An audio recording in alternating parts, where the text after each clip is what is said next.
नमो अरिहन्ताणं नमो सिद्धाणं नमो आयर्याणं नमो उवज्जायाणं नमो लोये सब्बसाहुणम् एषो पञ्चणमुक्कारो सब्बपावपणासनो मङ्गलाणं च सब्बेसिं पठमं हवै मङ्गलम् कल्याणपादपारामम् श्रुतगंगा हिमाचलम् विश्वाम्भोजरविं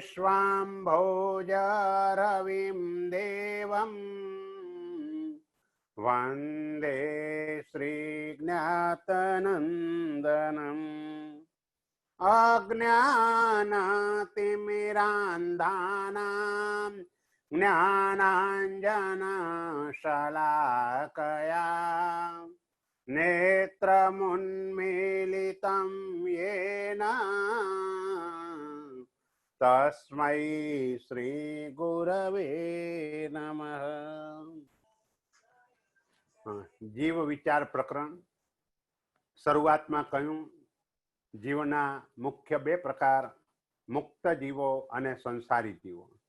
मुक्त जीवो सर्व कर्म रहित सिद्ध शिला उपर बिराजमान छे।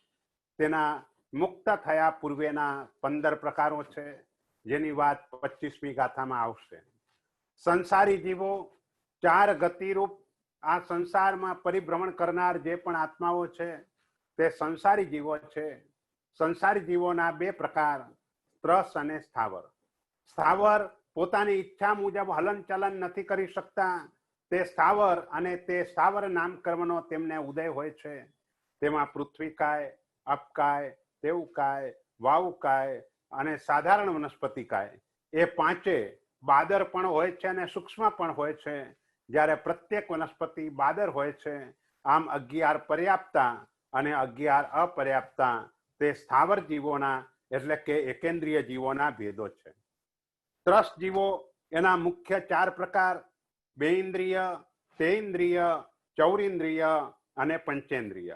एमां बेइंद्रिय, तेइंद्रिय अने चौरेन्द्रिय एने आपणे विकलेन्द्रिय तरीके ओळखीए छीए अने 3 पर्याप्ता ने अपर्याप्ता ए रीते 6 प्रकार छे। त्यार पछी पंचेन्द्रिय जीवो तेना 4 प्रकार नारक, तिर्यंच, मनुष्य अने देव। एमां गई काले आपणे 7 नरक पृथ्वी एना अंगेनी विस्तारपूर्वक वात करेली हती अने 7 प्रकारना नारको पर्याप्ता अने अपर्याप्ता एम 2 प्रकार छे। अहीं कोईने प्रश्न थाय के भाई नारकनुं मिनिमम आयुष्य 10,000 वर्षनुं छे तो त्यां अपर्याप्ता केवी रीते होय? अपर्याप्त अवस्था अंतर्मूळथी वधारे वखत सुधी टकती नथी। तो अपर्याप्ता पण 2 प्रकारना छे, लब्धि अपर्याप्ता अने करण अपर्याप्ता। लब्धि अपर्याप्ता एटले जे स्वयोग्य पर्याप्ति पूर्ण कर्या विना ज मरवाना होय एवा आत्माओने लब्धि अपर्याप्ता कहेवाय। दाखला तरीके समूर्छिम मनुष्यो ए पर्याप्ति पूरी कर्या विना ज मृत्यु पामी जाय माटे ए बधा लब्धि अपर्याप्ता कहेवाय। अने करण अपर्याप्ता एटले हजू पर्याप्ति पूरी करी नथी परंतु हवे करशे एने करण अपर्याप्ता कहेवामां आवे छे। नरकमां कुंभीमां ज्यारे उत्पन्न थाय छे त्यारे शरूआतनुं अंतर मुहूर्त अपर्याप्त अवस्थानुं होय छे अने त्यार पछी पर्याप्ता थाय छे। एटले 7 नरक गई काले आपणे रत्नप्रभा, शर्करा प्रभा ए नामो बोलेला ए एना गोत्रना नाम छे। मूळ नरकना नामो गम्मा, वंशा, सेला, अंजना, रिष्टा, मघा अने माघवती। आ 7 नरक पर्याप्ता ने अपर्याप्ता एम 14 प्रकार તે નરક ગતિના એટલે 563 ભેદો જે આપણે જીવના ગણીએ છીએ એમાં નરક ગતિના આ 14 ભેદો છે. નરક પછી પંચેન્દ્રિય જીવોમાં તિર્યંચ પંચેન્દ્રિય, એકેન્દ્રિય અને વિકલેન્દ્રિયની પણ જે વાત કરી એ પણ તિર્યંચ ગતિના જીવો છે.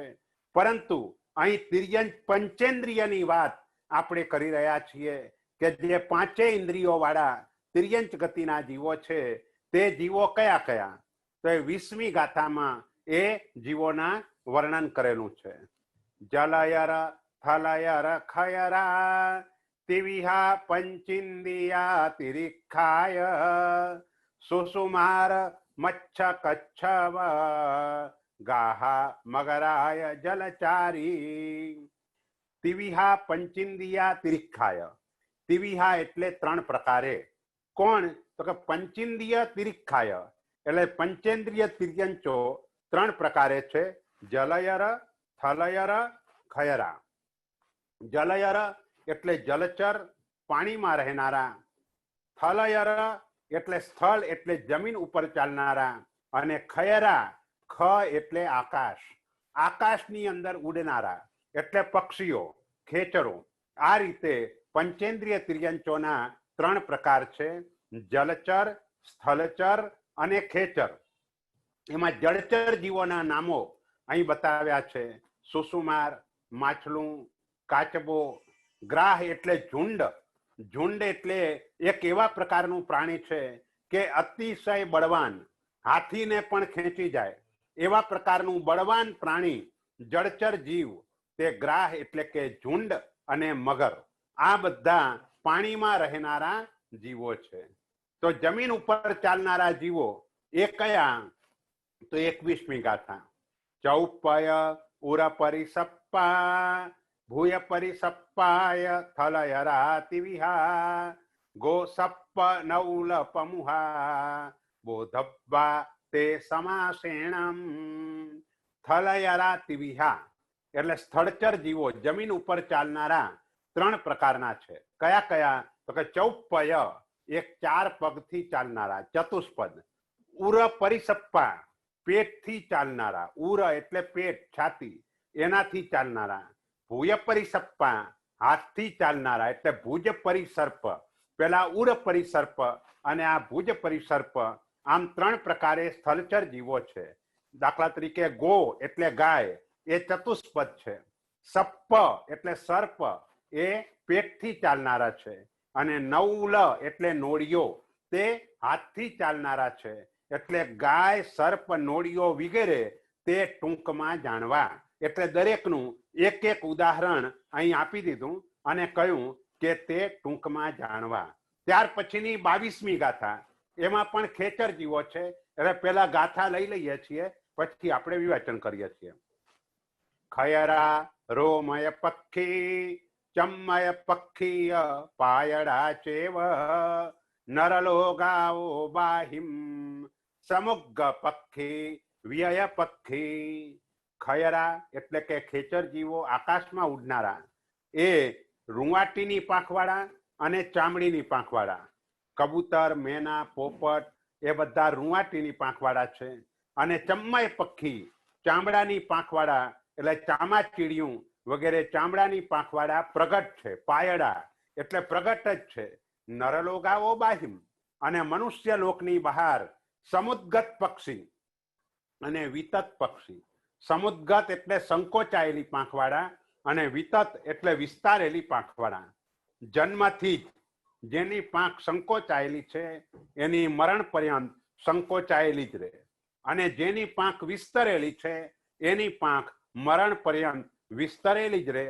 પરંતુ આવા પક્ષીઓ અઢી દ્વીપની બહાર એટલે કે મનુષ્ય લોકની બહાર ત્યાં જ આવા પક્ષીઓ હોય છે. મનુષ્ય લોકમાં આવા પ્રકારના પક્ષીઓ આપણને જોવા મળતા નથી. તો આ બધો તિર્યંચ ગતિનો અધિકાર છે. ગઈકાલે આપણે નરક ગતિ માટે વાત કરેલી કે નરક ગતિમાં જીવ કયા જીવો જાય?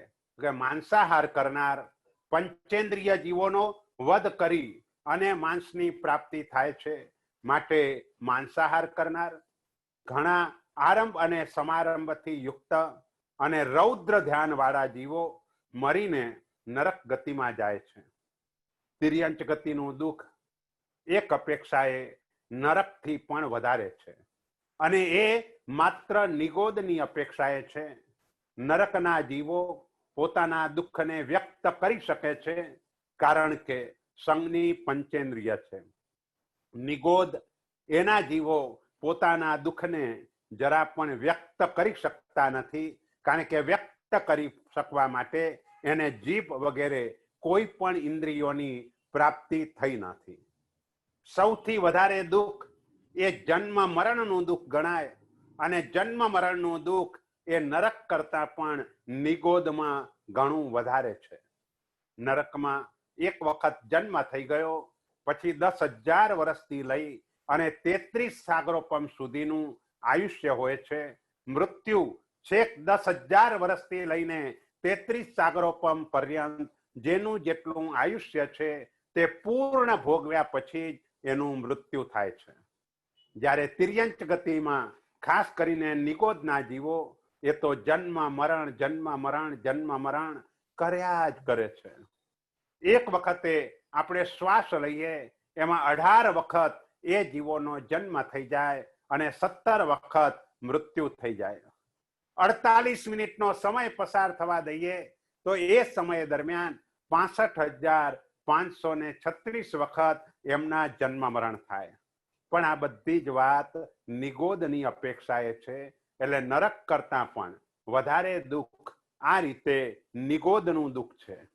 એટલે એકેન્દ્રિય જીવો જેના માટે સામાન્યથી આપણે વાત કરી દીધેલી કે આસક્તિ આપણને આ એકેન્દ્રિય તરીકે લઈ જતી હોય છે અને આપણું મોટા ભાગનું જીવન આસક્તિ પૂર્વકનું પસાર થતું હોય છે. માત્ર આપણું જ નહીં પરંતુ બીજા દેવલોક સુધીના મોટા ભાગના દેવો પૃથ્વી પાણી અને વનસ્પતિમાં આસક્ત હોવાના કારણે ત્યાંથી ચવે એટલે કે મૃત્યુ પામે ત્યારે પૃથ્વી પાણી અને વનસ્પતિમાં એ જીવો ઉત્પન્ન થતા હોય છે. એટલે એકેન્દ્રિયમાં જવાનું એ દૃષ્ટિએ બહુ જ સુલભ છે. ત્યાર પછી બેઇન્દ્રિય તેઇન્દ્રિય અને ચૌરેન્દ્રિય વિકલાંગ જીવોની મશ્કરી વગેરે કરવા દ્વારા જીવ આ વિકલેન્દ્રિયની અંદર ઉત્પન્ન થતો હોય છે. કારણ કે ઓછા અંગવાળા જીવોની એને મશ્કરી કરી એટલે કર્મ એવું બંધાયું કે એને ઓછી ઇન્દ્રિયોની પ્રાપ્તિ થાય. હવે વાત કરવી છે પંચેન્દ્રિય તિર્યંચ. તો એમાં ઉત્પન્ન થવાનું મુખ્ય કારણ આર્ત ધ્યાન એ તિર્યંચ ગતિમાં જવાનું મુખ્ય કારણ છે. આર્ત ધ્યાનનું મૂળ અને રૌદ્ર ધ્યાનનું મૂળ એ કયું? તો કે આર્ત ધ્યાનનું મૂળ મારે સુખી થવું છે.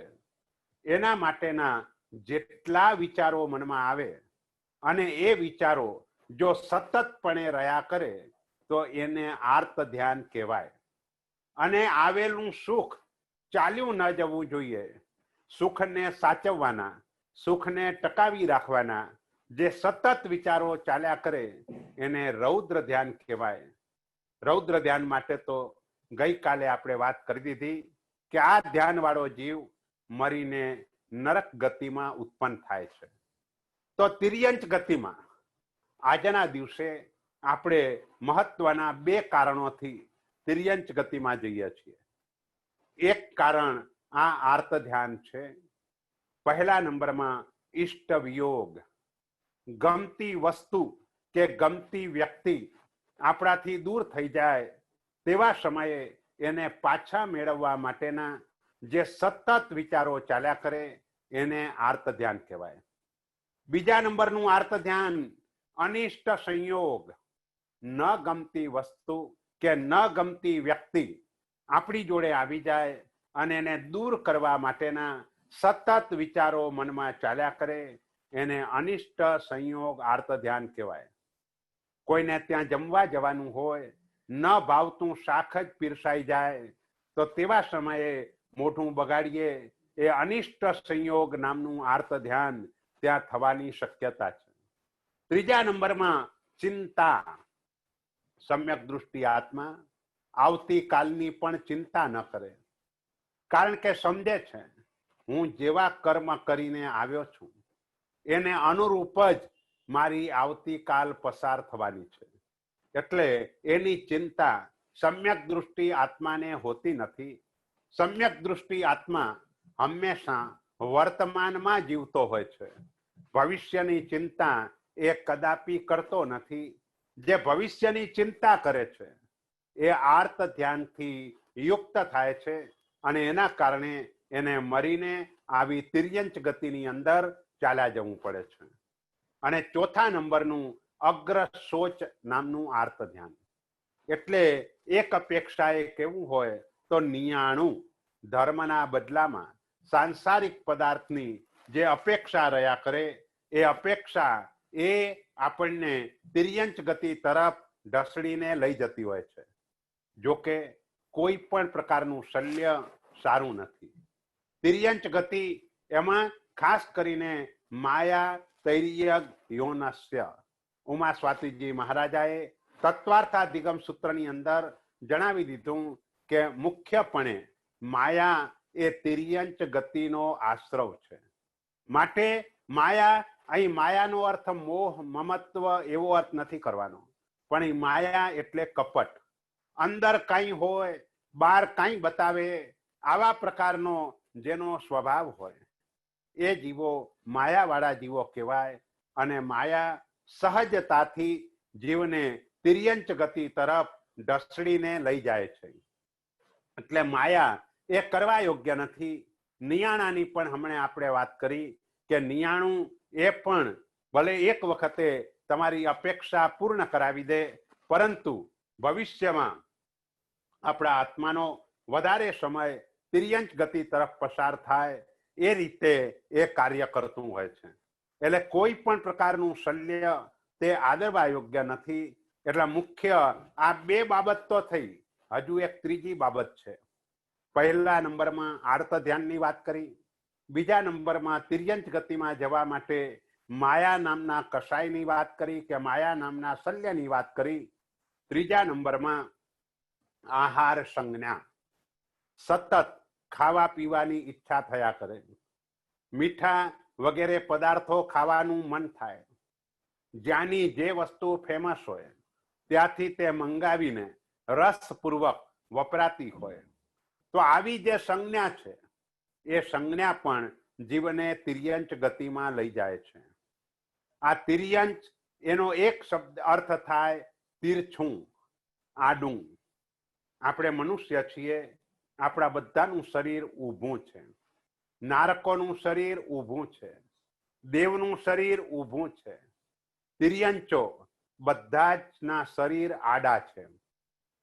પછી એ જલચર હોય, સ્થલચર હોય કે ખેચર હોય. મગરમચ્છ એ પણ આડા શરીર વાળો છે.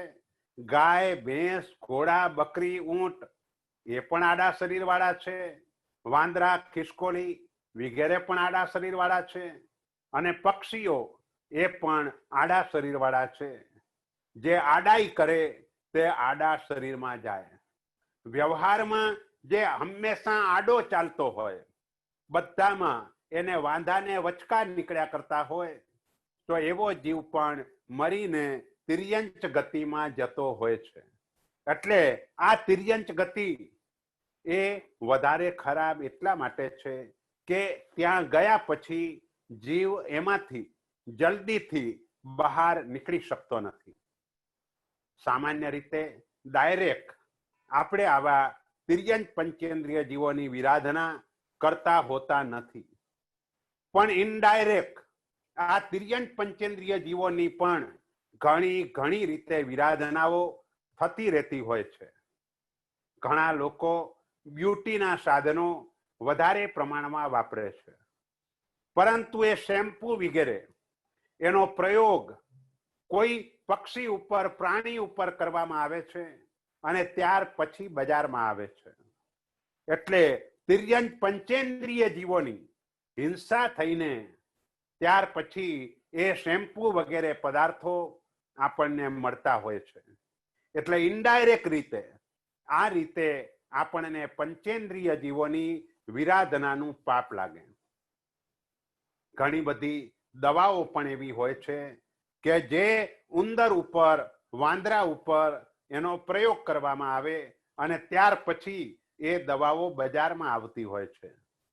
જેવો આપણો આત્મા છે એવો જ ઉંદર કે વાંદરો કે કોઈ પણ જીવ, બધાનો આત્મા એક સરખો છે. આપણું શરીર સારું રાખવા માટે થઈ અને એ જીવોનો આપણે ભોગ લેતા હોઈએ અને ત્યાર પછી એનો ઉપયોગ આપણે કરીએ. ડાયાબિટીસના જે ઇન્સ્યુલન્સ જે પણ વપરાય છે એમાં પણ આવી વિરાધનાઓ થતી હોય છે, થઈ રહેલી હોય છે. જ્યારે કોઈ ડોક્ટરનો અભ્યાસ કરે છે તેવા સમયે ઘણી વખતે જીવતા દેડકા એ પણ ચીરાવતા હોય છે, તો ત્યાં પણ એ પંચેન્દ્રિય તિર્યંચ જીવોની વિરાધના, એનો દોષ ત્યાં લાગતો હોય છે. એટલે અર્થોપાર્જન માટે જીવોએ કેવા કેવા પ્રકારના પાપો કરવા પડે છે અને ડોક્ટર બનવાનો એને ઘણો આનંદ હોય છે અને આનંદપૂર્વક આ ક્રિયા કરતો હોય તો એ બિચારો જીવ, એને ખબર નથી કે આ પંચેન્દ્રિય જીવની હિંસા કરી અને હું મારું નરક ગતિનું રિઝર્વેશન કરાવી રહ્યો છું. એટલે જેટલા પણ દવાખાનાઓ કરતા પણ જે દવાઓનું રિસર્ચ થઈ રહ્યું હોય, જે કંપનીઓ એનું રિસર્ચ કરતી હોય, એ રિસર્ચ કરતી કંપનીઓ આવા ઘણા ઘણા ઘણા જીવોની વિરાધના કરતા હોય છે અને આપણે એવી કંપનીના શેરો ખરીદ્યા હોય અને ભાવ વધારે આવે એટલે વેચી કાઢતા હોઈએ અને એમાં જે નફો મળ્યો એમાં આનંદ માનતા હોઈએ છીએ. પણ આટલા બધા જીવોની વિરાધના પછી એ આપણને નફો મળે છે. એટલે એનો અર્થ એ થયો કે આપણું પાપાનું બંધી પુણ્ય ઘણું વધારે છે. માટે ધનને ઉપાર્જન કરવા માટે આવા પ્રકારના પાપો સહજ રીતે જીવને કરવા પડે છે.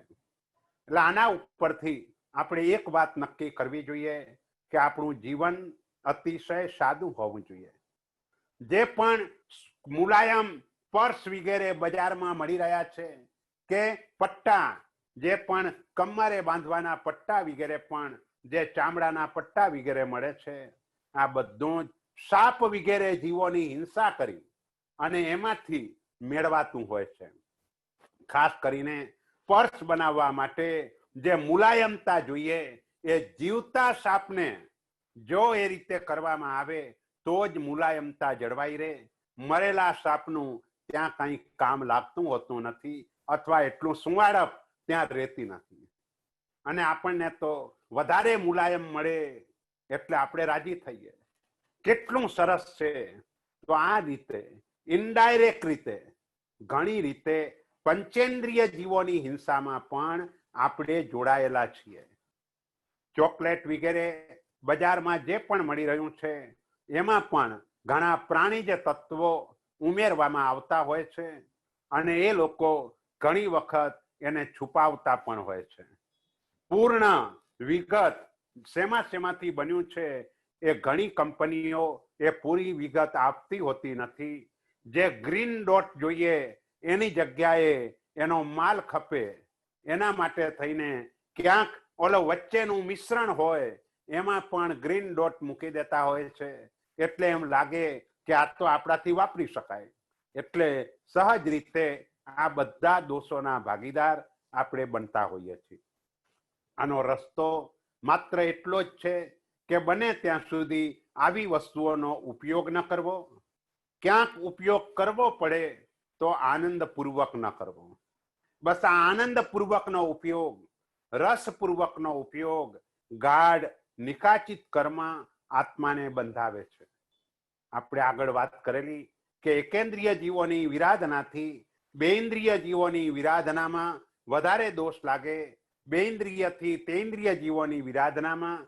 એમ આ તો બધા પક્ષીઓ એ કે આ પશુઓ એ બધા પંચેન્દ્રિય તિર્યંચ છે. માટે એ જીવોની વિરાધનામાં આપણને મોટો દોષ લાગતો હોય છે.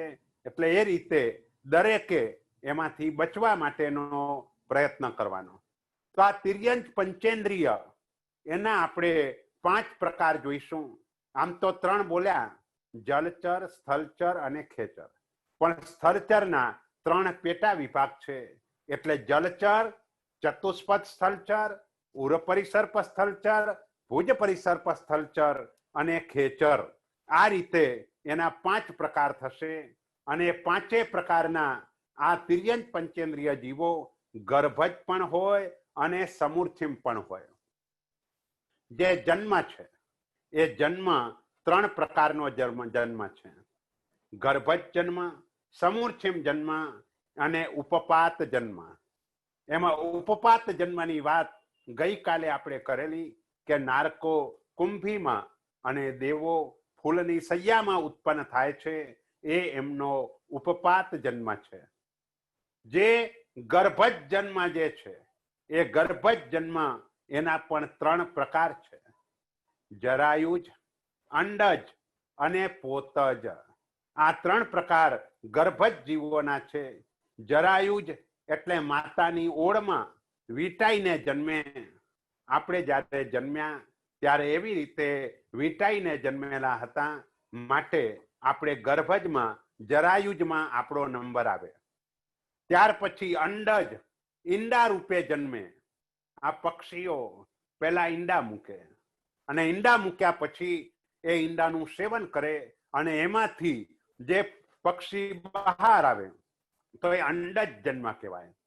અને ત્રીજા નંબરમાં પોતજ જન્મ. હાથીના મદનિયા વગેરે ડાયરેક્ટ બચ્ચા રૂપે જન્મી અને સીધા ચાલતા થઈ જાય, એને પોતજ જન્મ કહેવાય. તો આવા જીવોની વિરાધનાથી પણ ઘણી વખતે મોર પીંછી ઘરની અંદર મૂકી દઈએ તો સાપ ગિરોડી વગેરે આવે નહીં. એમ ઘરના બારી બારણા બંધ કરવા હોય તો તેવા સમયે પણ એને પ્રમારજી અને બરાબર જોઈને બંધ કરવા, કે જેથી કરીને કોઈ ગિરોડી વગેરે જીવો એની અંદર ફસાઈ ન જાય. ઘરની બારીઓ ખુલ્લી હોય, ઘરમાં પંખો ચાલતો હોય, કબૂતરની અવર જવર થતી હોય તો ત્યાં પણ ધ્યાન રાખવું જોઈએ કે બિચારું કબૂતર ક્યાંય પંખામાં ફસાઈ ન જાય. એટલે આ પંચેન્દ્રિય જીવોની વિરાધના માટે પણ આવી ઘણી બધી કાળજી આપણે ઘરમાં પણ રાખવી પડતી હોય છે. કારણ કે આવા પ્રકારના જીવો જુદી જુદી રીતે ઘરમાં પ્રવેશે અને એ વિરાધનાઓ પણ થાય. ચોમાસા જેવા દિવસોની અંદર વાહન વ્યવહાર જો વધારે ચાલતો હોય તો ત્યાં પણ જમીનની નીચે, આપણા વાહનની નીચે આવા ઘણા બધા જીવોની વિરાધના થવાની પૂરેપૂરી શક્યતાઓ રહેલી હોય છે. એટલે જ ખૂબ કાળજી, ખૂબ સંયમ અને અતિશય જૈનાપૂર્વકનું આપણા બધાનું જીવન હોવું જોઈએ. તો જ આ જીવોની વિરાધનાથી આપણે બચી શકીએ. એટલે જેમ આપણે આગળ વાત કરી એમ આપણે ડાયરેક્ટ આ કોઈ જીવોને મારતા નથી. અને કોઈ જીવ કદાચ આપણા દ્વારા મરી જાય તો પણ આપણને અરેરાટી છૂટતી હોય છે. પરંતુ ઇનડાયરેક્ટ આ રીતે ઘણી બધી વિરાધનાઓ થઈ, ઘણા બધા જીવોના પ્રાણનો સંહાર થયા પછી કેટલીય દવાઓ આપણા હાથમાં આવતી હોય, કેટલાય શેમ્પુ વગેરે સાધનો, બ્યુટીના સાધનો એ પણ આપણા હાથમાં આવતા હોય, કે પછી ક્યાંય રેશમ વગેરે પણ કીડાઓની વિરાધના કરીને ઉત્પન્ન થતું હોય, તો આ બધી બાબતમાં અતિશય કાળજી રાખવા દ્વારા આ જીવોની વિરાધનાથી આપણે બચી શકતા હોઈએ છીએ. એટલે આ ગર્ભજ જન્મ એ 3 પ્રકારનો છે. અને ત્યાર પછી સમૂર્છિમ જન્મ, તો એકેન્દ્રિયથી ચૌરેન્દ્રિય સુધીના બધા જ જીવો એનો જન્મ સમૂર્છિમ જન્મ કહેવાય. પંચેન્દ્રિયમાં પણ હોય, સમૂર્છિમ મનુષ્યો હોય તો એ રીતે માતા પિતાના સંયોગ વિના એમ જ ઉત્પન્ન થઈ જનારા જે પણ જીવો છે એને આપણે સમૂર્છિમ જીવો કહીએ છીએ. તો આ 5 ગર્ભજ છે અને 5 સમૂર્છિમ છે. એ 10 પર્યાપ્તા અને 10 અપર્યાપ્તા. એ રીતે 20 ભેદ તિર્યંચ ગતિના છે. ગર્ભજ જલચર પર્યાપ્તા, ગર્ભજ જલચર અપર્યાપ્તા, સમૂર્છિમ જલચર પર્યાપ્તા, સમૂર્છિમ જલચર અપર્યાપ્તા. બસ આ જલચરના ભેદો થયા.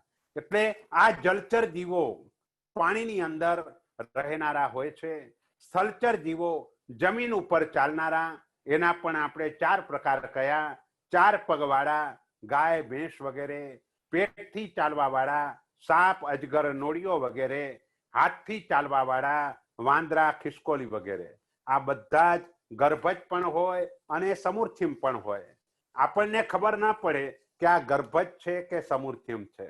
અહીં પૃથ્વી ઉપર આ બંને પ્રકારના જીવો હોય છે અને એ બંને પ્રકારના પર્યાપ્તા પણ હોય છે અને અપર્યાપ્તા પણ હોય છે. જે સમૂર્છિમ તિર્યંચ પંચેન્દ્રિયો 5 પર્યાપ્તિ પૂરી કરે તો એને પર્યાપ્તા કહેવાય, કારણ કે સમૂર્છિમને મન કદાપી ન હોય. એટલે 5 પર્યાપ્તિ જો એને પૂરી કરી લીધી તો એ પર્યાપ્ત છે, અને જો 3 પૂરી કરીને મરી ગયા તો એ અપર્યાપ્તા છે. અને ગર્ભજ 6 પર્યાપ્તિ પૂરી કરે એટલે વિચાર સુધીની બધા જ પ્રકારની શક્તિ એ જીવોને પ્રાપ્ત થતી હોય છે. તો આ રીતે ગર્ભજ તિર્યંચ પંચેન્દ્રિયના કુલ 20 પ્રકાર છે. ફરીથી બોલું છું. જલચર, ચતુષ્પદ, ઉર પરિસર્પ, ભુજ પરિસર્પ અને ખેચર. એ 5 ગર્ભજ અને 5 સમૂર્છિમ. એ 10 પર્યાપ્તા અને 10 અપર્યાપ્તા. આ 20 ભેદો તેના છે. હવે મનુષ્ય લોકની બહાર આપણે બધા મનુષ્ય લોકમાં છીએ, અઢી દ્વીપમાં છીએ. આ અઢી દ્વીપની બહાર એવા પણ જીવો છે કે જેની સંકોચાયેલી પાંખ છે, એની જન્મથી મરણ સુધી એ પાંખ સંકોચાયેલી જ રહે. જેની વિસ્તરેલી પાંખ છે, એનું જન્મથી મરણ સુધી એની પાંખ વિસ્તરેલી જ રહે.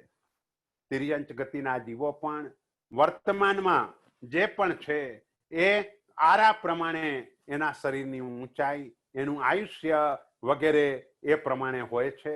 અને આ તિર્યંચ પંચેન્દ્રિયો પણ યુગલિક, જેમ મનુષ્ય યુગલિક હોય એમ તિર્યંચ પણ યુગલિક હોઈ શકે. જે ચતુષ્પદ તિર્યંચો છે તે યુગલિકના સ્વરૂપમાં. યુગલિક એટલે સાથે જન્મે, સાથે જીવે, સાથે મરે, અને મરીને બધા જ યુગલિકો નક્કી દેવ ગતિમાં જાય, એના સિવાય બીજી કોઈ પણ ગતિમાં ન જાય. અને દેવ ગતિમાં જવાનું કારણ એ છે કે યુગલિક અવસ્થામાં કશાયો વધારે કરવા પડતા નથી. જે આવશ્યકતા ઊભી થાય તે કલ્પવૃક્ષ પાસે જઈને પ્રાર્થના કરે એટલે એને તરત જ પ્રાપ્ત થઈ જાય. માટે એને આર્ત ધ્યાન વગેરે પણ કરવાનું રહે નહીં. જે જોઈએ તે તરત જ એને મળી જતું હોવાના કારણે ક્યાંય કશાય વગેરે પણ ઉત્પન્ન ન થાય. એટલે અલ્પ કશાયીપણું આ બધા જ યુગલિકો, એ મનુષ્ય રૂપે હોય કે તિર્યંચ રૂપે હોય, બધાને નક્કી દેવ ગતિમાં જ લઈ જાય. એના સિવાય બીજી કોઈ પણ ગતિ એની ન થાય. પણ એમાં માત્ર શરત એટલી છે કે યુગલિક તિર્યંચ કે મનુષ્ય એનું વર્તમાનમાં જેટલું આયુષ્ય હોય એનાથી ઓછા આયુષ્યમાં કે એટલા જ આયુષ્યમાં દેવ ગતિમાં ઉત્પન્ન થઈ શકે, પરંતુ એનાથી વધારે આયુષ્યમાં દેવ ગતિમાં ઉત્પન્ન ન થાય. એટલે બસ આટલો એક નિયમ છે. અને જે યુગલિક તિર્યંચો છે એની અંદર ક્ષાયિક સંકિત આવ્યા પછી કદાપી ન જનારું, અને નક્કી વધારેમાં વધારે 5મા ભવે મોક્ષે પહોંચાડનારું, આવું એ પણ હોય છે. અને મોટા ભાગે યુગલિક તિર્યંચને જો હોય તો એનો બીજો ભવ હોય. 3જા ભવમાં દેવલોકમાં જાય અને 4થા ભવમાં મનુષ્યમાં આવી અને એ આત્માઓ મોક્ષે ચાલ્યા જતા હોય છે. એટલે તિર્યંચ ગતિ એના કુલ 48 ભેદ થયા. એકેન્દ્રિયના 22, વિકલેન્દ્રિયના 6 અને પંચેન્દ્રિય તિર્યંચ એના 20. આ રીતે ગણતા 563 માંથી 48 ભેદો તે તિર્યંચ ગતિના છે. તિર્યંચ ગતિ આપણે આગળ વાત કરી એ પ્રમાણે થોડી વધારે ખરાબ એ અપેક્ષા એ ગણાય કે એક વખતે ત્યાં જીવ જાય પછી ત્યાંથી જલ્દી એમાંથી તે બહાર આવી શકતો હોતો નથી, કારણ કે એ યોનિના સંસ્કારો જ મોટા ભાગે એવા હોય. દાખલા તરીકે સિંહના ભવમાં ગયો હોય તો અતિશય ક્રૂરતા હોય, બિલાડીના ભવમાં ગયા હોય તો પણ ઉંદર પાછળ એને પોતાની બાજી લગાવી દીધેલી હોય. તો આવા હિંસક પરિણામો તિર્યંચ ગતિમાં વધારે પ્રમાણમાં રહેતા હોય છે, અને એટલે જ આ તિર્યંચ પંચેન્દ્રિયો પણ મરીને મોટા ભાગે દુર્ગતિમાં જતા હોય છે. જોકે કેટલાક તિર્યંચ પંચેન્દ્રિય જીવો જાતિ સ્મરણ જ્ઞાન વગેરે થવાના કારણે જો પોતાના પૂર્વ ભવને યાદ કરી તીવ્ર પશ્ચાતાપ વગેરે કરી અને વ્રતોને સ્વીકારી લે તો 8મા દેવલોક સુધી તિર્યંચ ગતિના જીવો જઈ શકે. જેમ ચંડ કૌશિક સર્પ એ મરીને 8મા દેવલોકમાં ગયો, પણ આવું બધું ભાગ્યે જ બનતું હોય છે. જાતિ સ્મરણ જ્ઞાન આદિ દ્વારા જો એને સમજાય તો જ મોટા ભાગે આવો ફેરફાર એ જીવોને થતો હોય છે. એટલે જુદા જુદા કારણો એ પામવા માટે હોય. કોઈને પ્રતિમાજીની આકારનું માછલું દેખાય તો એના કારણે પણ જાતિ સ્મરણ જ્ઞાન થાય અને એનાથી પણ જીવની સદગતિ થાય, આવું બની શકે. પણ મોટા ભાગે તિર્યંચ ગતિ એની અંદર ગયેલો જીવ ત્યાંથી જલ્દીથી બહાર આવી શકતો નથી. આમ ગર્ભજ તિર્યંચનું ગમનાગમન સર્વત્ર છે. એટલે આ બાજુ નરકમાં પણ 7 નરક સુધી જઈ શકે, દેવમાં પણ પવનપતિ, વ્યંતર, જ્યોતિષ અને વૈમાનિકમાં પણ 8મા દેવલોક સુધી જઈ શકે, તિર્યંચમાં સર્વત્ર જઈ શકે, મનુષ્યમાં પણ સર્વત્ર જઈ શકે. એટલે ગર્ભજ તિર્યંચો એનું ગમનાગમન સર્વત્ર છે, પરંતુ દુર્ગતિમાં જનારો વર્ગ તે ઘણો વધારે હોય છે. જો કે તિર્યંચ ગતિ એ સ્વયં દુર્ગતિ સ્વરૂપ છે. ઘણા લોકો કૂતરા બિલાડાઓને ઘરની અંદર પાળતા હોય છે, જેને આપણે અસતી પોષણ નામનો અતિચાર કહીએ છીએ. વંદિતતા સૂત્રની અંદર આપણે અતિચારની વાત કરેલી, અને ઘણી વખતે એ જીવોની સાથેની પ્રીતિ એટલી વધારે થઈ જતી હોય કે ઘરની અંદર એના ફોટા વગેરે પણ રખાતા હોય. અંત સમયે મન જો ત્યાં જાય તો જીવને એ યોનિની અંદર ઢસડીને લઈ જાય છે. એટલે એ રીતે પણ ચેતી જવા જેવું છે કે તિર્યંચ ગતિના જીવોને, અને આમ પણ આપણે એને બંધનમાં ન રાખી શકીએ. કોઈ પણ જીવો પોતાનું જીવન જીવવા માટે સ્વતંત્ર છે, એને આપણે બંધન વગેરેમાં રાખીએ તો એ પણ અતિચાર સ્વરૂપ છે, દોષ સ્વરૂપ છે. તો આ રીતે આ તિર્યંચ ગતિ એ વધારે ખરાબ છે. અને એવી જ રીતે મનુષ્ય ગતિ, તો જે મનુષ્ય ગતિ છે એમાં મનુષ્યને ઉત્પન્ન થવાના જે સ્થાનો છે તે 101 સ્થાનોમાં મનુષ્ય ઉત્પન્ન થાય છે. 15 કર્મભૂમિ, 30 અકર્મભૂમિ અને 56 અંતર્દ્વીપ. 15 કર્મભૂમિ એટલે 5 ભરત ક્ષેત્ર, 5 ઐરવત ક્ષેત્ર અને 5 મહાવિદ્ય ક્ષેત્ર.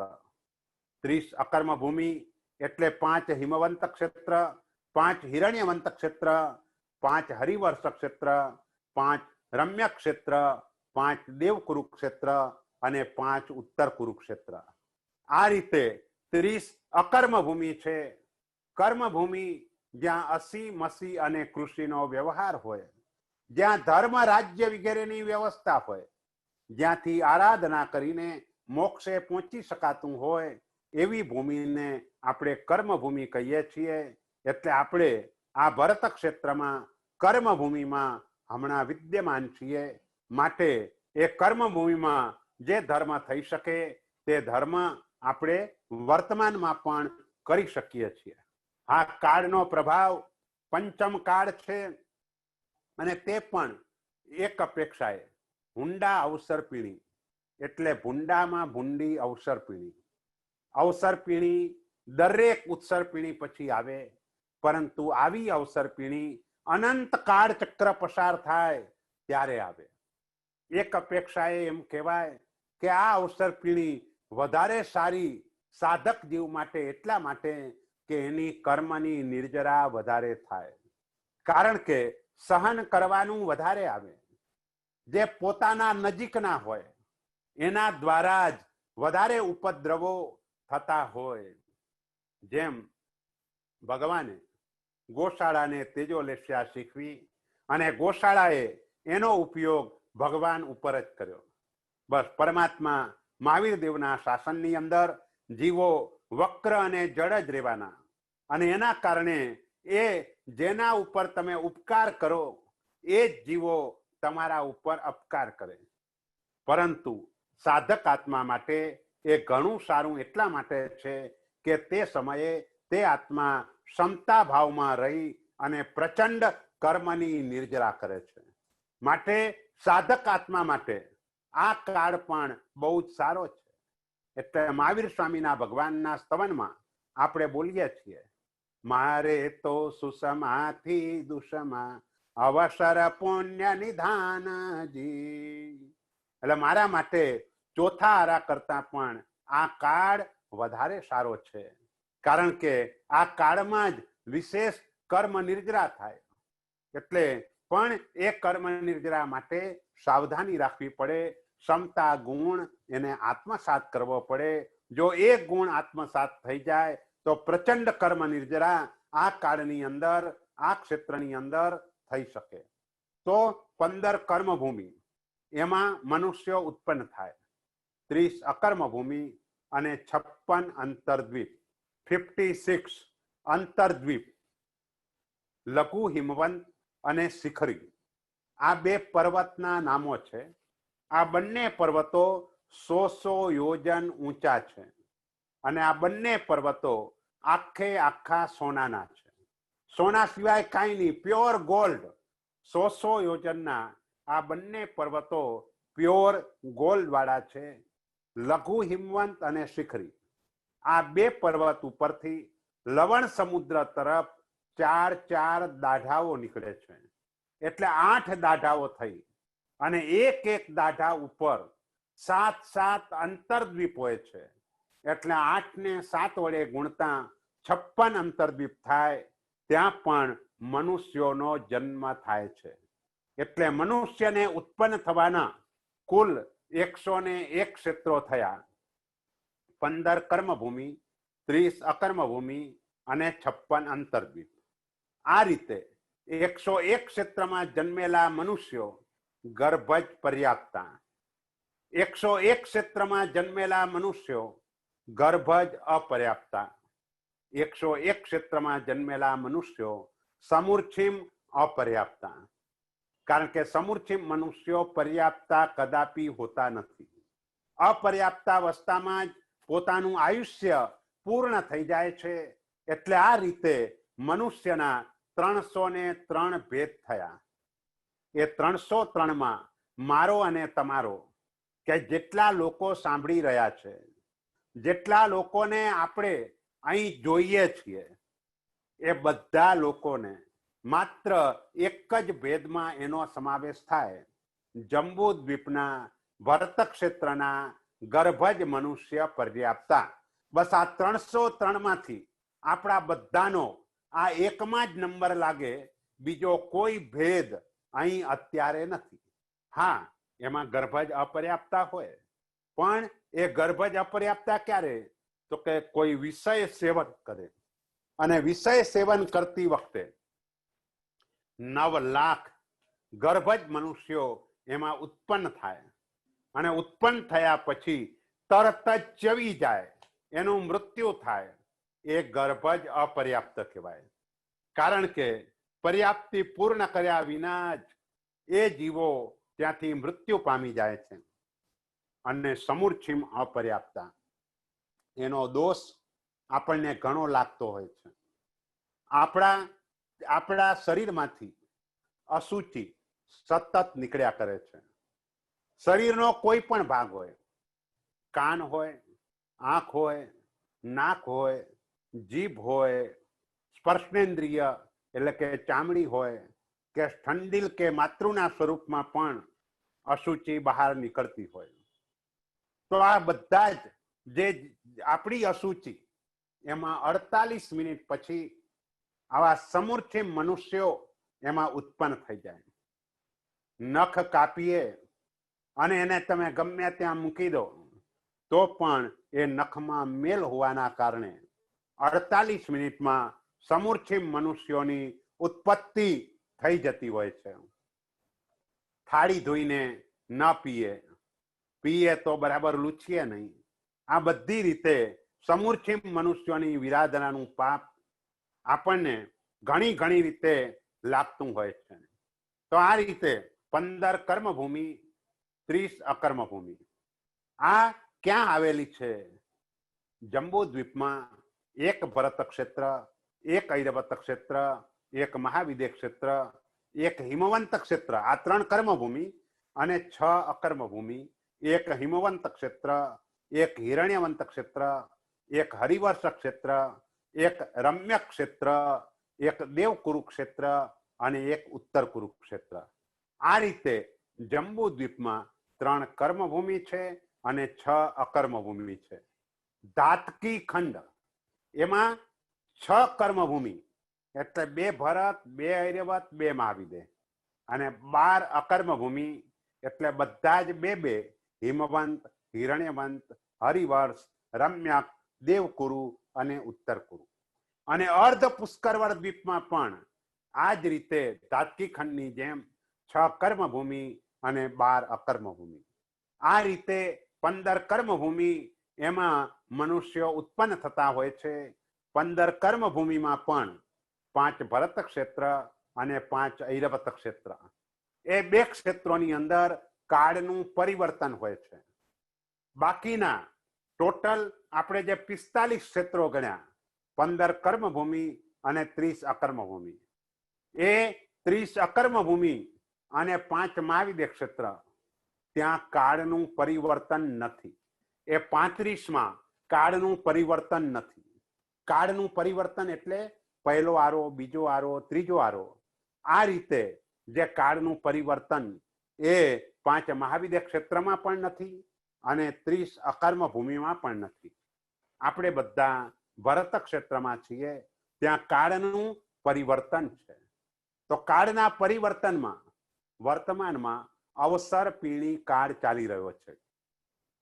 અવસર પીણીનો અર્થ ઉતરતો કાળ, જેમાં બળ, બુદ્ધિ, ધન આ બધું જ ઓછું થતું જાય, એને અવસર પીણી કાળ કહેવાય.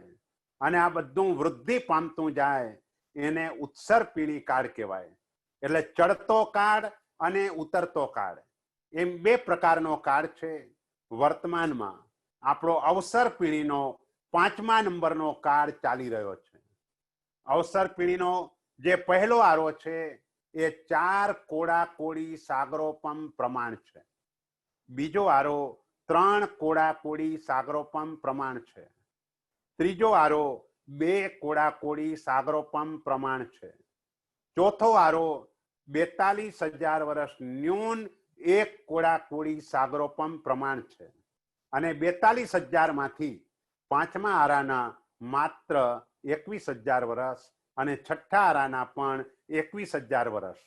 આ રીતે 10 કોડા કોડી સાગરોપમની એક અવસર પીણી થાય છે. કોઈને એમ થાય ભાઈ સાગરોપમ કોને કહેવાય? તો એ સાગરોપમ એટલે સાગરની ઉપમા. પણ એ સાગરની ઉપમાને સમજવા માટે પલ્યોપમ સમજવો પડે. અને પલ્યનો અર્થ થાય ખાડો.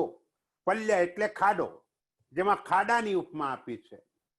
તો 1 યોજન ઊંડો, લાંબો, પહોળો એવો ખાડો, અને એ ખાડામાં યુગલિક મનુષ્યના વાળ, કે આપણા વાળની જે બારીકાઈ છે એનાથી લગભગ 3000માં ભાગની બારીકાઈ યુગલિક મનુષ્યના વાળની હોય.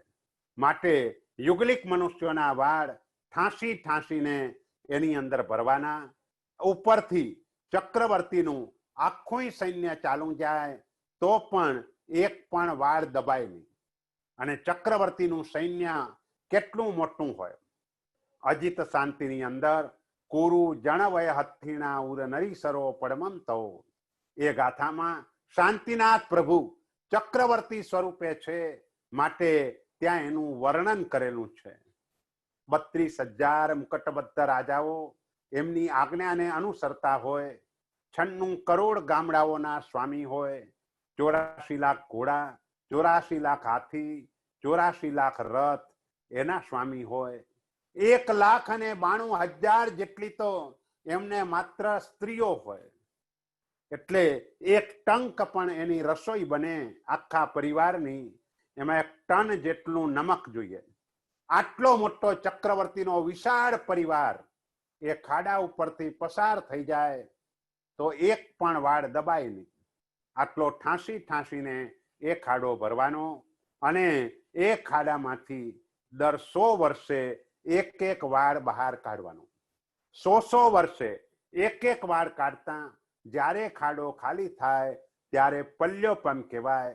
આવા 10 કરોડ ઇન્ટુ કરોડ એટલા પલ્યોપમ થાય ત્યારે એક સાગરોપમ થાય. અને પહેલો આરો આવો 4 કરોડ ઇન્ટુ કરોડ આટલા સાગરોપમ પ્રમાણ મોટો પહેલો આરો હોય. પહેલા આરામાં પણ મનુષ્યો હોય, બીજા આરામાં પણ હોય, ત્રીજા આરામાં પણ હોય, પરંતુ એ બધો જ યુગલિક કાળ હોય. કારણ કે કલ્પવૃક્ષ પાસેથી જે માગે તે મળી જતું હોય, માટે એમને ધર્મ એ પણ યાદ આવતો ન હોય. ધર્મનું સ્મરણ મોટા ભાગે જીવને જ્યારે કોઈ તકલીફ આવે ત્યારે ધર્મને યાદ કરતા હોય છે.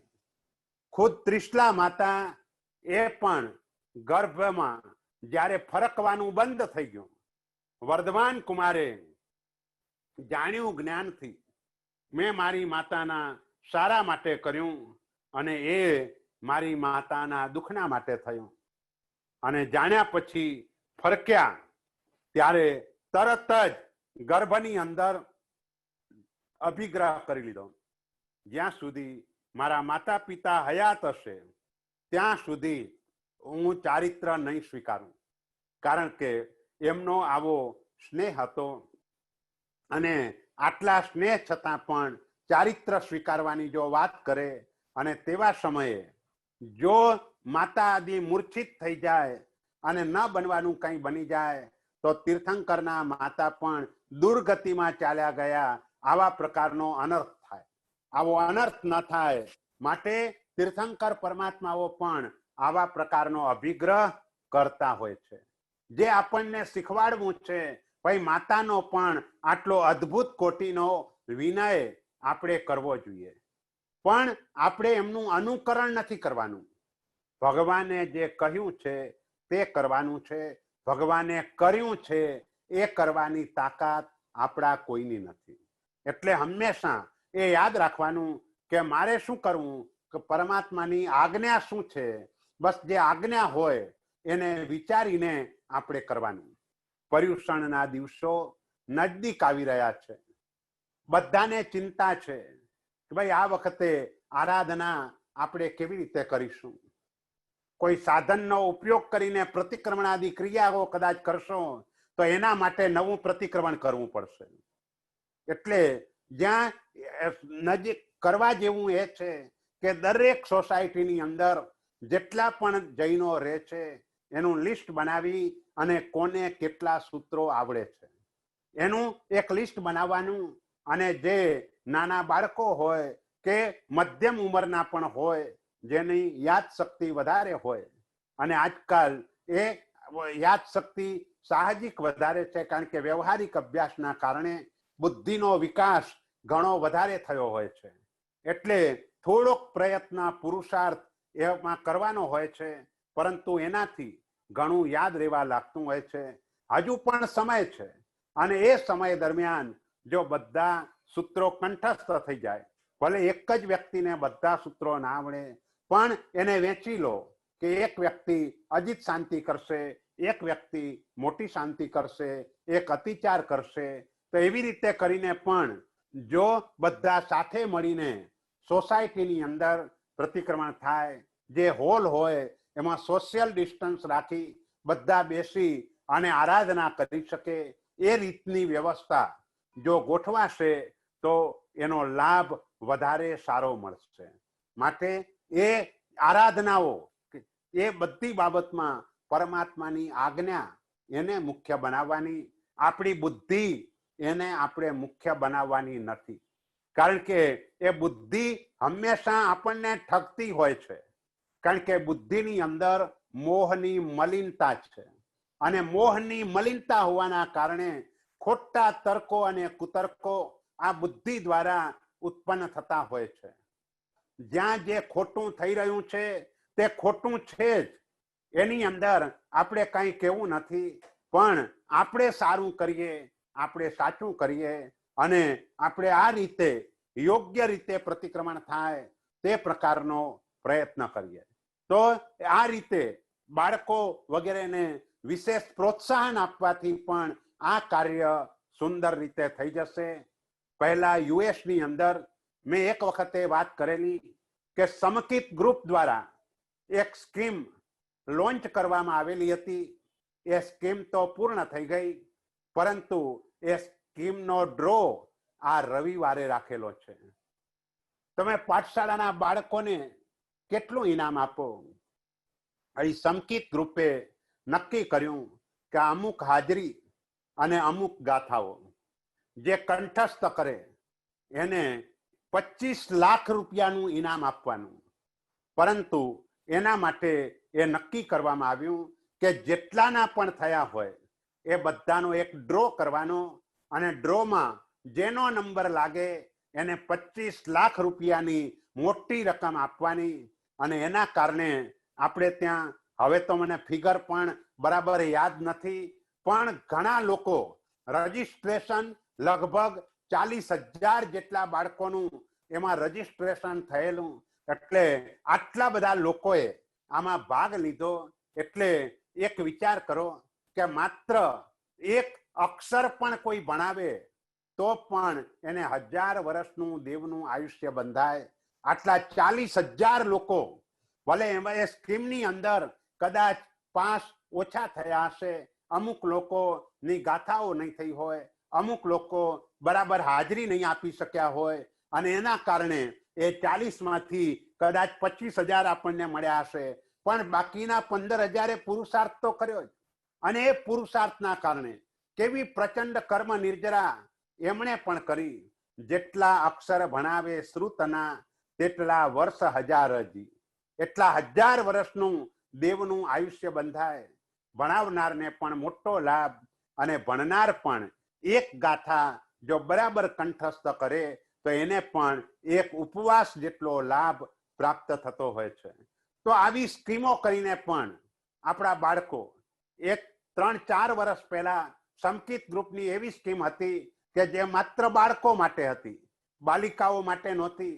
પણ કોલેજ આદિની અંદર અભ્યાસ કરતા એવા જે બાળકો, અમુક સમય આપેલો 6 મહિના જેટલો લગભગ, અને એની અંદર જે પંચ પ્રતિક્રમણ સૂત્રો કંઠસ્થ કરે, વિધિ સાથે સંઘની અંદર કરાવી દે તો એનું 10 ગ્રામ સોનાની ગીની એનાથી બહુમાન કરેલું. અને એમાં પણ લગભગ 100 જેટલા બાળકો આપણને મળેલા. એ 100 બાળકો આ 100 જગ્યાએ સંવત્સરી પ્રતિક્રમણ કરાવવામાં આપણને ઉપયોગી થશે. એટલે એ ગીનીની તો કઈ વેલ્યુ નથી, પણ 100 સંઘો સચવાઈ જશે, 100 સોસાયટીઓ સચવાઈ જશે અને કેટલો મોટો લાભ આપણને એના દ્વારા પ્રાપ્ત થશે. એ દીર્ઘ દ્રષ્ટિથી જો આપણે વિચારીએ તો આપણને ખ્યાલ આવે કે આવી સ્કીમો દ્વારા કેટલો મોટો લાભ આપણને પ્રાપ્ત થતો હોય છે. તો આ રીતે એવો લાભ આપણે કરવો જોઈએ. હા, ટોટલ 36 લાખ જેટલી હાજરી થઈ. જે પણ આપણે હમણાંની જે સ્કીમ છે જેનો ડ્રો આ રવિવારે રાખવામાં આવ્યો છે, એમાં 36 લાખ આટલી હાજરી અને 30 લાખ આટલી ગાથાઓ ગોખાઈ. બોલો કેટલો મોટો લાભ! 30 લાખ ગાથા એટલે 30 લાખ ઉપવાસ. આટલો મોટો લાભ આપણને પ્રાપ્ત થઈ ગયો. તો આ કઈ નાનો સૂનો લાભ નથી. એટલે તમે પણ આવી સ્કીમો લાવીને દરેક જગ્યાએ બાળકોને આકર્ષી કારણ કે આ એક મૂડી છે. શરૂઆતમાં મહેનત કરવી પડે, કંઠસ્થ થઈ જાય, પછી કદાચ 5-7 વર્ષ એના એવા પણ જાય કે આરાધના ન પણ કરી શકે, તો પણ પછીથી પુસ્તક જોશે, તરત જ એને બધું જ યાદ રહેવા લાગશે. એટલે જરાય ચિંતા કરવાની જરૂર નથી, પણ પુરુષાર્થ કરો, પુરુષાર્થથી ચોક્કસ લાભ થશે. એટલે આ રીતે દરેક સંઘોમાં પુરુષાર્થ થાય, એ જ મંગલ કામના. મનુષ્ય ગતિ માટેની ઘણી વાતો હજુ કરવાની છે, એ વાતો આપણે આવતીકાલે કરીશું. પરમાત્માની આજ્ઞા વિરુદ્ધ બોલાયું હોય તો ત્રિવિધે મિચ્છામિ દુક્કડમ. શિવમસ્તુ સર્વ જગત પરહિત નિરતા ભવન્તુ ભૂત ગણા દોષઃ પ્રયાન્તુ નાશમ સર્વત્ર સુખી ભવતુ લોકઃ. બોલો શ્રી શંખેશ્વર પાર્શ્વનાથ ભગવાન કી જય.